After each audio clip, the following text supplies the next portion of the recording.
Hello बच्चों, मैं सुमन शर्मा एक बार फिर से अपने चैनल पर आपका स्वागत करती हूँ।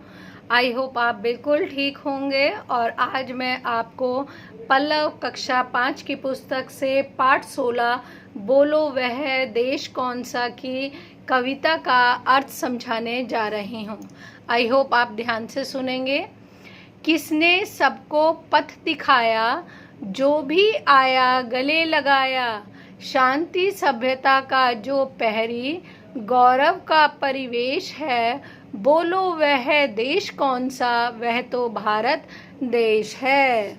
इसके अंदर कवि दामोदर जी कह रहे हैं, किसने सबको पथ दिखाया, ऐसा कौन है जिसने सारी दुनिया को रास्ता दिखाया, और जो भी आया उसको प्यार से गले लगाया, भाईचारे का संदेश दिया, शांति सभ्यता का जो पहरी, जो सारे विश्व में शांति स्थापित करना चाहता है और जो एक पहरेदार की तरह खड़ा है, गौरव का परिवेश है, यानी कि महत्व का, यानी चारों तरफ महत्व का वातावरण बनाए हुआ है, ऐसा कौन है बताओ। वह है केवल भारत देश। भारत देश ही ऐसा है जो सब जगह पर शांति बनाने का संदेश देता है।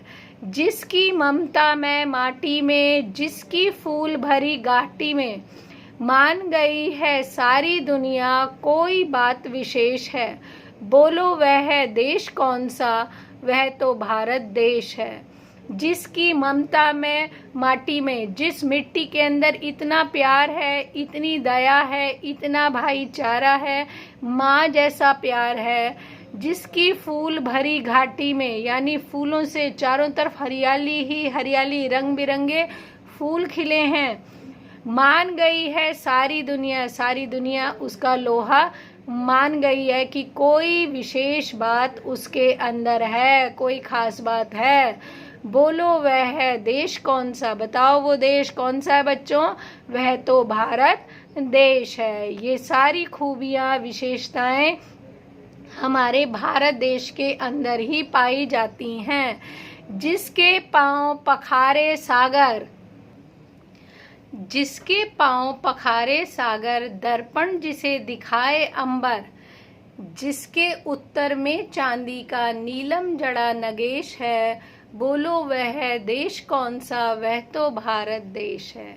यहाँ पे कवि दामोदर जी कह रहे हैं, जिसके पांव को खुद सागर छूता है, साफ करता है, दर्पण जिसे दिखाए अंबर, और अंबर आसमान उसका उसे शीशे दिखाने का काम करता है, समुद्र उसके पैर धोता है।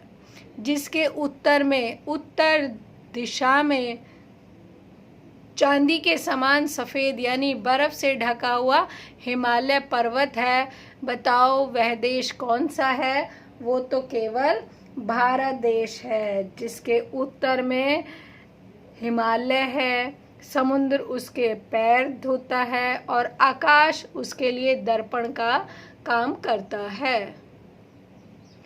अलग अलग है जिसकी भाषा, किंतु एक उसकी अभिलाषा, अलग अलग है उसकी बोली, किंतु एक संदेश है, बोलो वह है देश कौन सा, वह तो भारत देश है। दामोदर अग्रवाल जी कह रहे हैं कि अलग अलग जिसकी भाषा है, यानी हमारे देश के अंदर कितनी भाषाएं हैं, किंतु उन सब की एक ही इच्छा है, वो सब एक झंडे के नीचे आते हैं, वो है भारत देश। अलग अलग हैं उसकी बोलियां, हर गांव में, हर जिले में अलग अलग बोलियां पाई जाती हैं, किंतु उन सब का संदेश एक ही है कि हम हैं हिंदुस्तानी, हम हिंदुस्तान की पहचान है। बोलो वह देश कौन सा, वह तो भारत देश है। तो ऐसा देश कौन सा है जहाँ अलग अलग भाषाएं हैं, इच्छा एक ही है, अलग अलग बोलियां हैं, किंतु उन सब का संदेश एक ही है, वो एकमात्र संसार में हमारा भारत देश है और कोई भी देश नहीं है। इस कविता का मूल भाव है, हमको अपने देश पर गर्व होना चाहिए, अभिमान होना चाहिए कि हम उस देश के वासी हैं जहां पूरा संसार इस बात का लोहा मानता है, इस बात को समझता है कि भारत के अंदर क्या खूबियां हैं। Okay, bye, take care.